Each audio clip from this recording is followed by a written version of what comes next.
ছেলে খুব কোটিপতি, ওনারা ও আমাকে পছন্দ করতো, ওরা আবার অফার নিয়ে আসে আমাদের বাসায় বিয়ের জন্য। আমার মা ওদের কাছে বিয়ে দিবে না, মা ও দিবে না, আর ওই ছেলে নিবেই।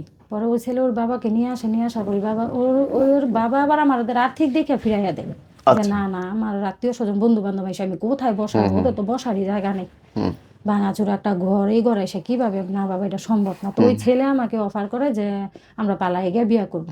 আমি আপনার সাথে কেন পালাই যাবো, ভালোবাসা আপনার থাকলে সাথে কথা তো ছিল। আমার তো কোনো কথাই নেই, তাহলে আমি রাইট। কেন পালাই যাবো। তো ওই ছেলের মা কি করলো, স্কুল থেকে আইসা আমারে নিয়ে গেল, আমি তখন 7-এ পড়ি, দ্বিতীয় সামরিক পরীক্ষার আগে।